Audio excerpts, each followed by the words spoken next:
All right, let's work another example. All right, so given, let's see, given the sine of A is negative 12 over 13, A is in quadrant 3, we want to find the sine of 2A, the cosine of 2A, and the tangent of 2A. So let's first start by drawing that box. Box, this is going to look kind of weird here because there's only one column. So this obviously is angle A, but we've got cosine, we've got sine, and we've got tangent. And of course these are just cosine of A, sine of A, tangent of A. Alright, so we're given sine of A, so let's go ahead and write that one in. So that one is negative 12 over 13. Alright, so if I know the sine of an angle is equal to 12 over 13, we'll ignore the negative and then we'll just use this information that it's in quadrant 3. So then I know that that is going to be y over r. So here's my triangle. So I know the y is 12 and the r is 13, and this is the x. So the x is going to be the square root of 13 squared minus 12 squared, and when you figure that out, you get 5. Alright, so now that we know x is 5, now we can do the cosine. So the cosine of theta, or A, we could use A in this case, because since we're using A.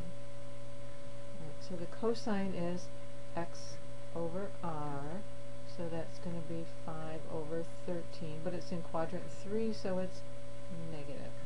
So it's negative 5 over 13. And then we know the tangent. So the tangent of A, well, that's y over x, and my y is 12. My x is 5, and quadrant 3 tangents are positive, so 12 over 5. Okay. All right, now that we know that, let's go ahead and calculate the double angle. All right, so make a little bit of room here. Let's first start with the sine of 2A. Alright, so the sine of 2A, well, that's equal to 2 times the sine of A times the cosine of A. So it's going to be equal to 2. The sine of A is negative 12 over 13. The cosine of A is negative 5 over 13. And negative times negative is a positive, multiplying all of that out. And you're going to get 120 over 169. So there's our sine of 2A. Let's go do cosine. We can squeeze cosine in right here. So the cosine of 2A. Alright, so you got lots of choices here. You can do whichever you want. You can use any of them because you've got cosine and sine. So I used 1 minus 2 times the sine squared of A.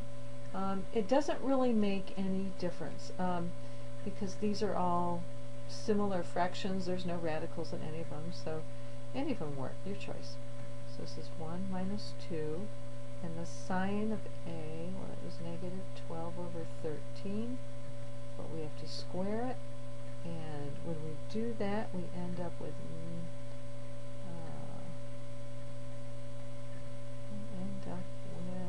negative 119 over 169. Make sure and square that, then multiply by 2, and then subtract it from 1. Alright, so there's your cosine of 2A. And now we want to figure out the tangent. So we need a little bit more room here. Get rid of this. And we'll do the tangent of 2A.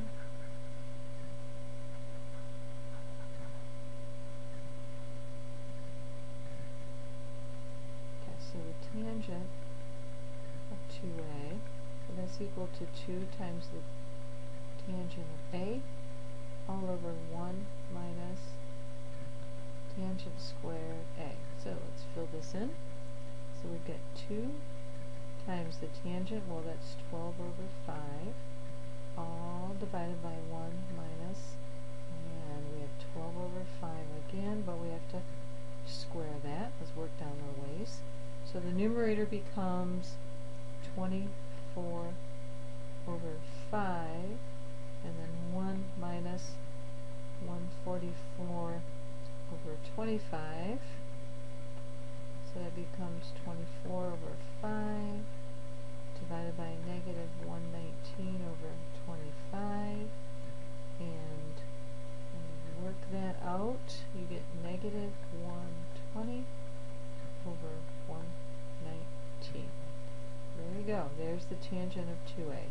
So there's an example of finding sine, cosine, and tangent of double angles if you're given, in this case we were just given the sine.